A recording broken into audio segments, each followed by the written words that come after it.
tidak ada ajaran selain Islam, ya. Ingat ya, garis bawahi selain Islam yang sesuai dengan Pancasila. Selain Islam bertentangan, karena Kristen Trinitas, Hindu Trimurti, Buddha sepengetahuan saya tidak punya konsep Tuhan, ya, kecuali dengan proses Amitabha dan apa yang diajarkan oleh Siddhartha Gautama. Jadi ajaran-ajaran lain yang selain Islam bertentangan dengan sila pertama. Maka saya sudah ingatkan tadi konsekuensi hukum. Jika perpu diterima, ya, maka hukum berlaku, berkekuatan hukum tetap dan mengikat, maka konsekuensi hukumnya ajaran selain Islam harus dibuka. Saya kira sudah cukup apa yang mau sampaikan. Singkat 3 menit Pak Agi.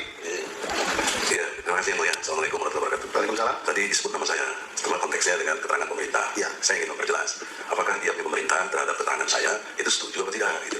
Bukan begitu. Nah, makanya perlu jelas. Jadi tadi saya katakan begini, dalam perkara permohonan itu kan ada jawaban dari pemerintah. Nah, jawaban pemerintah itu disampaikan sudah pada perkara 38 dan seterusnya. Ini ada perkara yang kita gabung, perkaranya Pak Igi, perkara 58. Apakah keterangan pemerintah itu mau ditambahkan atau sama dan dianggap sama dengan permohonannya Pak Igi? Ternyata pemerintah menjawab keterangan itu juga berlaku untuk perkara 58. Begitu. Nah, kalau itu yang dimaksud, tidak menjawab apa yang kita buat waktu ada sidang dengan Pak Palaguna dan Pak Anwar Usman. Nah, maka kalau itu keterangannya dan menjawab tentang saya tidak pas. Ya, berarti kan sebenarnya pemerintah itu yang lemah, nggak jawab, kan malah nggak masalah kan? Ya, karena konsekuensinya serius yang mulia. Iya.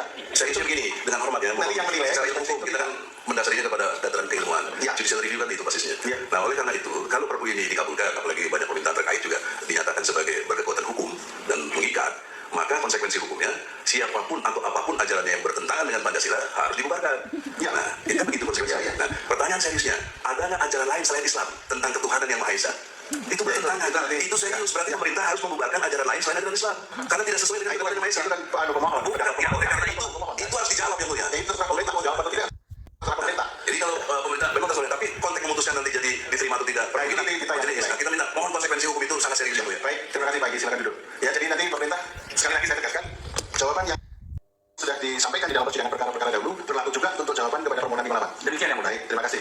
Jadi dalam perspektif hukum, mungkin saya berbeda dengan yang lain karena saya melihat dari sisi substansi ajaran dari Pancasila. Yang pertama, ketuhanan Maha Esa. Itu sangat jelas sesuai dengan tauhid dari ajaran Islam. Nah, pengetahuan saya mungkin terbatas, tapi boleh diuji secara itu melebihi dari terbatas. Boleh diuji secara intelektual. Tidak ada ajaran selain Islam. Ingat ya, garis bawahi selain Islam yang sesuai dengan Pancasila. Selain Islam bertentangan karena Kristen Trinitas. Dengarlah hai orang Israel, Tuhan itu Allah kita, Tuhan itu Esa. Jawab Yesus, hukum yang terutama ialah dengarlah hai orang Israel, Tuhan Allah kita, Tuhan itu Esa. Tidak ada ajaran selain Islam, ingat ya, garis bawahi selain Islam yang sesuai dengan Pancasila. Selain Islam bertentangan karena Kristen Trinitas. Jadi Kristen itu bertentangan, tidak sesuai dengan Pancasila. Yang sesuai dengan Pancasila, sila pertama itu hanya Islam. Karena Islam itu tauhid. Seperti ini ya, statement dari Bapak Egi. Artinya Kristen itu menyembah Allah yang lebih dari satu. Bapak Egi paham tidak konsep ketuhanan dalam Kristen? Ya kan? Dari cara Bapak berpikir saja itu sudah menunjukkan ketidaktahuan Bapak tentang ketuhanan dalam kekristenan. Bapak Egi paham tidak tentang Trinitas di dalam kekristenan? Kalau tidak paham apa-apa, lebih baik diam Pak.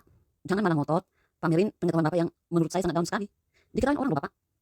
Ya kan? Sok-sok paham tentang konsep ketuhanan dalam kekristenan. Di sini saya bahas Kristen ya teman-teman, karena saya Kristen. Saya tidak bahas Buddha Hindu. Biarkan orang Buddha Hindu yang akan menanggapi video Bapak Egi ya teman-teman. Nah, gini ya Pak, saya ajar Bapak Egi. Trinitas itu berbeda dengan Tritheisme. Trinitas bukan Tritheisme Pak. Apakah orang Kristen menyembah tiga Allah atau menyembah Allah yang lebih dari satu? Tentu tidak. Orang Kristen menyembah Allah yang satu, Tuhan yang satu, yang Esa. Apa buktinya? Kalau kita lihat di dalam kitab suci itu ada ayat yang menunjukkan ketunggalan Allah atau keesaan Allah. Misalnya, kita bisa melihat dalam Ulangan 6 ayat 4, Markus 12 ayat 32, dan masih banyak ayat lainnya. Nah, penggunaan kata-kata bentuk tunggal untuk Allah ya teman-teman, atau dalam hubungannya dengan Allah, itu menggunakan penggunaan kata ganti orang bentuk tunggal. Contoh misalnya, kalau Allah berbicara tentang dirinya sendiri, maka pada umumnya ia menggunakan kata aku. Ya kan, bahasa Inggrisnya I. Kalau orang lain berbicara tentang Allah, maka pada umumnya itu digunakan kata dia, bahasa Inggrisnya he. Lalu kalau orang berbicara kepada Allah, maka pada umumnya digunakan kata engkau, Inggrisnya you.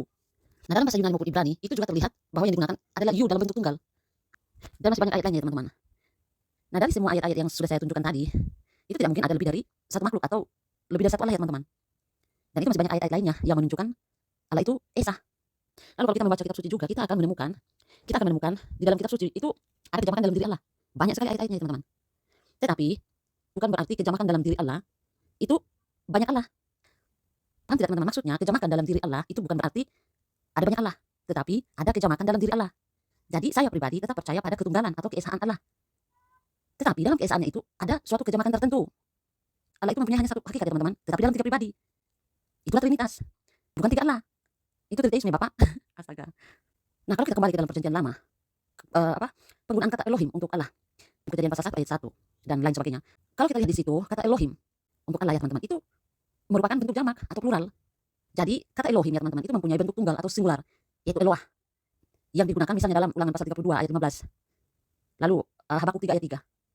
Tetapi dalam perjanjian lama kata Eloah itu hanya digunakan mungkin 200 lebih kali ya teman-teman. Sedangkan kata Elohim itu ada banyak digunakan, sekitar 2000 lebih ya teman-teman. Dan kita lihat penggunaan kata bentuk jamak atau plural itu jauh lebih banyak digunakan daripada kata Eloah. Dan itu menunjukkan adanya kejamakan dalam diri Allah. Memang benar ya teman-teman, harus diakui bahwa Elohim itu sering dianggap sebagai bentuk tunggal. Tetapi yang perlu dipertanyakan adalah kalau memang Allah itu tunggal secara mutlak, mengapa tidak digunakan kata Eloah saja terus menerus?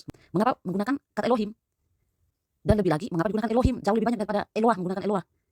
Jadi Elohim ya teman-teman itu tidak boleh diartikan Allah. Karena itu akan bertentangan dengan ayat-ayat yang menggunakan Eloah. Sedangkan Eloah tidak boleh juga diartikan Allah yang satu secara mutlak. Kenapa teman-teman? Karena itu juga akan bertentangan dengan ayat-ayat yang menggunakan Elohim. Jadi untuk mengharmoniskan ayat-ayat yang menggunakan Eloah dengan ayat-ayat yang menggunakan Elohim, haruslah diartikan bahwa Allah itu tunggal dalam hakikatnya, tetapi jamak dalam pribadinya. Tidak tunggal secara mutlak ya teman-teman. Kitab suci selalu menggunakan kata bentuk tunggal Eloah, maka akan menunjuk kepada Allah yang tunggal secara mutlak. Tetapi kitab suci juga selalu menggunakan kata bentuk jamak Elohim, dan itu menunjuk kepada banyak Allah. Dalam arti bukan ada Allah lebih dari satu, tetapi kejamakan Allah ya teman-teman.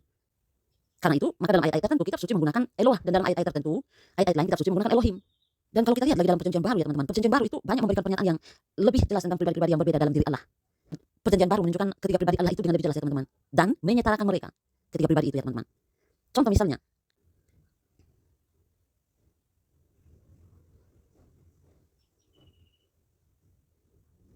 kemudian kita bisa melihat lagi dalam Markus 1 ayat 11. Bapak berbicara kepada anak, lalu anak berbicara kepada Bapak, Matius 11 ayat 25 sampai 26. Dan masih banyak ayat lainnya, dan juga Roh Kudus berdoa kepada Allah dalam hati orang percaya. Roma 8 ayat 26. Contoh misalnya lagi ya teman-teman, dalam Matius 3 ayat 15 sampai 17. Saya sudah dibaptis, Yesus segera keluar dari air, dan pada waktu itu juga langit terbuka dan ia melihat Roh Allah seperti burung merpati turun ke atasnya. Lalu terdengarlah suara dari surga. Perhatikan suara dari surga yang mengatakan, inilah anakku yang kukasihi, kepadanya lah aku berkenan. Matius 28 ayat 19. Karena itu pergilah jadikanlah semua bangsa muridku dan baptislah mereka dalam nama Bapa dan Anak dan Roh Kudus. 1 Korintus 12 ayat 4 sampai 6. Ada rupa-rupa karunia tetapi satu roh, digarisbawahi satu roh. Dan ada rupa-rupa pelayanan tetapi satu Tuhan, garisbawahi satu Tuhan. Dan ada berbagai-bagai perbuatan ajaib tetapi Allah adalah satu, garisbawahi Allah adalah satu, yang mengerjakan semuanya dalam semua orang. Dan masih banyak ayat lainnya teman-teman. Jadi perlu diperhatikan ya teman-teman, ayat-ayat yang saya sudah baca ini ya teman-teman, itu urut-urutannya itu tidak selalu Bapa sebagai yang pertama, atau Anak atau Yesus sebagai yang kedua, Roh Kudus sebagai yang ketiga. Urut-urutan itu dibolak-balik, dan ini menunjukkan kesetaraan mereka. Kalau Bapa memang lebih tinggi dari Anak, maka adalah mustahil bahwa Yesus kadang-kadang ditulis lebih dulu dari Bapa. Kalau Roh Kudus hanya sekedar merupakan tenaga aktif Allah, ya kan, hanya tenaga aktif Allah, maka itu juga merupakan sesuatu yang mustahil bahwa tenaga aktif Allah itu ditulis lebih dulu dari Allahnya sendiri. Kalau kita perhatikan baik-baik dalam Matius 28 ayat 19 dikatakan dalam nama Bapa, digarisbawahi kata nama, dan Anak dan Roh Kudus, sesuatu yang sangat menarik. Sekalipun di sini disebutkan 3 buah nama, ya kan? Tapi kata nama itu ada dalam bentuk tunggal teman-teman, bukan bentuk jamak. Dalam bahasa Inggris itu diterjemahkan name, bentuk tunggal, bukan bentuk jamak, names, but name. Karena itu ayat ini bukan hanya menunjukkan bahwa ketiga pribadi itu setingkat, tetapi juga menunjukkan bahwa ketiga pribadi itu adalah satu. Jadi kesimpulannya adalah dalam kitab suci itu ada ayat-ayat yang menunjukkan ketunggalan Allah. Ya Bapak Igi, dan ada juga ayat-ayat yang menunjukkan kejamakan Allah. Bukan banyak Allah ya, kejamakan Allah. Kalau terlalu menekankan kejamakan dalam diri Allah dan mengabaikan kesatuannya, maka ini menjadi tritheisme ya teman-teman. Sama seperti Bapak Igi ini. Mungkin Bapak pikir orang Kristen itu menyembah Allah, atau mungkin Bapak pikir Trinitas itu tritheisme. Ini salah ya teman-teman. Kenapa? Karena mengabaikan ketunggalan Allah. Berarti mengabaikan sebagian dari kitab suci. Ya kita paham saja, karena dia kan Islam. Jadi Kristen itu tidak menyembah Allah yang berdasar ya Bapak Igi. Orang Kristen itu menyembah Allah yang Esa. Kita tidak bisa hanya menyoroti ayat-ayat yang menunjukkan ketunggalan Allah lalu mengatakan bahwa Allah itu tunggal secara mutlak. No ya teman-teman. Kenapa? Karena kalau kita melakukan hal seperti itu, lalu apa yang akan kita lakukan dengan ayat-ayat yang menunjukkan adanya kejamakan dalam diri Allah? Membuangnya, mengabaikannya? Tentu tidak. Tidak mungkin dilakukan oleh orang yang mempercayai kitab suci sebagai firman Tuhan. Orang-orang yang sungguh percaya pada kitab suci harus memperhatikan kedua kelompok ayat ini. Jangan seperti Bapak Igi ini teman-teman yang tidak tahu apa-apa, tetapi sok-sok tahu lalu menyimpulkan sesuatu sesuai keinginannya. Ya kan? Kalau kita mau menerima doktrin Allah Tritunggal, maka kita bisa mengharmoniskan kedua golongan ayat itu ya teman-teman. Kalau kita menolak doktrin Allah Tritunggal, itu berarti kita harus menghadapi kontradiksi yang tidak mungkin itu bisa diharmoniskan dalam kitab suci. Lalu yang mana yang menjadi pilihan saudara? Jadi kesimpulannya orang Kristen itu menyembah Allah yang satu ya Bapak Igi. Bapak Igi itu aslinya tidak paham apa-apa tentang konsep Tuhan dalam Kristen, hanya karena Trinitas ya teman-teman. Lalu beliau langsung menyimpulkan bahwa Kristen itu menyembah Allah yang lebih dari satu. Beliau berpikir Trinitas itu tritheisme ya teman-teman. Astaga, kok ada orang yang berpikir seperti ini. Ya ini akibatnya kalau tidak paham apa-apa, hanya bisa keluar-keluar tapi isinya zero. Akhirnya menyimpulkan sesuatu yang tidak benar, menuduh. Itu kan sudah menuduh ya teman-teman. Itu kan tuduhan yang tidak dapat ia buktikan, tidak sesuai dengan fakta data yang ada dalam Alkitab ya teman-teman, tidak sesuai dengan apa yang diimani oleh orang Kristen. Dia menyimpulkan sesuatu yang tidak sesuai dengan apa yang diimani oleh orang Kristen. Memalukan. Jadi beliau ini sosok tahu ya teman-teman, sosok smart lah, memalukan saja. Terlihat sangat jelas ya teman-teman dari cara Bapak Igi berbicara. Bahkan orang-orang yang pro dengan beliau terlihat jelas sekali hidup mereka itu tidak ada damai ya teman-teman, penuh dengan kebencian dan iri hati. Siapakah Anda yang berani mau membubarkan agama-agama yang ada di Indonesia ini? Hello, memangnya Indonesia ini punya nenek moyang Bapak Igi? Gampang sekali bicaranya teman-teman, kayak tidak ada beban. Ya kan? Kayak lucu sekali. Yang seharusnya dibubarkan dari negara Indonesia ini adalah Bapak Igi dan orang-orang yang pro Bapak Igi. Kalau mereka tidak nyaman ya dideportasi saja, clear kan? Kata Bapak Igi ini, saya kembalikan ke Bapak Igi. Semua ajaran, ini perlu digarisbawahi ya, selain Kristen, itu bertentangan dengan sila pertama. Mereka harus dibubarkan dari negara Indonesia ini. Nah, Tersinggung tidak Bapak? Tentu Bapak tersinggung bukan? Nah, kalau tidak paham apa tentang konsep Tuhan dalam Kristen, maka tolonglah jangan membuat kesimpulan sendiri seolah Kristen itu menyembah Allah yang lebih dari satu. Padahal realitanya tidak. Kami menyembah Allah yang satu sesuai apa yang ada di dalam Alkitab, sesuai apa yang saya sudah sampaikan tadi. Sekarang pertanyaan saya kepada Bapak Eki, apakah benar statement Bapak yang mengatakan Islam itu tauhid? Mari kita cek ayatnya teman-teman. Apa maksud kata kami dalam ayat ini Bapak Eki? Bukankah kata kami ini menunjukkan adanya kejamaatan? Kami berarti lebih dari satu. Aku, saya berarti hanya satu. Jadi kata kami berarti sedang membicarakan dirinya bersama pihak lain, tetapi tidak melibatkan lawan bicaranya. Lalu kata kami di sini kira-kira menurut Bapak Egi tunggal atau jamak? Al-Baqarah 2 ayat 34. Sujudlah kamu kepada Adam, maka mereka pun sujud kecuali iblis. Ia menolaknya dan menyombongkan diri, dan ia termasuk golongan kafir. Nah, saya ingin teman-teman untuk mengerti tafsirannya. Kalau kita lihat dalam tafsiran untuk ayat ini teman-teman, dalam ayat ini diterangkan bahwa Allah memerintahkan kepada para malaikat agar mereka sujud atau memberi hormat kepada Adam alaihissalam. Maka malaikat menaati perintah itu kecuali iblis. Jadi di sini teman-teman yang saya mau tekankan adalah kata kami di sini. Jadi kalau kita perhatikan tafsiran ini baik-baik ya teman-teman. Berarti kata kami itu ditujukan kepada Allah Subhanahu wa taala ya teman-teman. Atau bagaimana menurut teman-teman?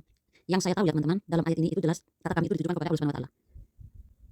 Ini menurut saya teman-teman, saya tidak tahu lagi menurut Bapak Egi, kira-kira kalau Bapak Egi baca ayat ini, kira-kira kata kami ini tunggal atau jamak. Dan yang mau saya tanyakan kepada Bapak Egi juga adalah kalau memang sebagaimana statement Bapak Egi bahwa di luar Islam itu bertentangan dengan sila pertama ketuhanan yang Maha Esa. Artinya Islam itu tauhid, hanya Islam yang tauhid ya teman-teman. Di luar Islam semua itu tidak tauhid. Nah, pertanyaan saya untuk Bapak Egi, kira-kira kata kami di dalam ayat ini itu menunjukkan tauhid atau tidak? Kami itu kira-kira tunggal atau jamak? Ya kan? Jadi jangan salah paham ya teman-teman, di sini saya hanya mau menanggapi pernyataan Bapak Egi. Sebagaimana dia mengatakan bahwa di luar Islam itu semua bertentangan dengan sila pertama ketuhanan yang Maha Esa. Artinya hanya Islam yang tauhid ya teman-teman. Kristen itu menyembah Allah yang lebih dari satu. Kristen, Buddha, Hindu, saya tidak mempersoalkan Hindu dengan Buddha ya teman-teman, tapi yang saya persoalkan itu adalah Kristen. Oleh karena itu saya membuat video menanggapi pernyataan Bapak Egi ini. Jadi jangan salah paham ya teman-teman. Jadi kalau ada saudara-saudara kita yang mau menjelaskan silakan. Dengan senang hati kita sama saling belajar ya teman-teman. Oke, thank you.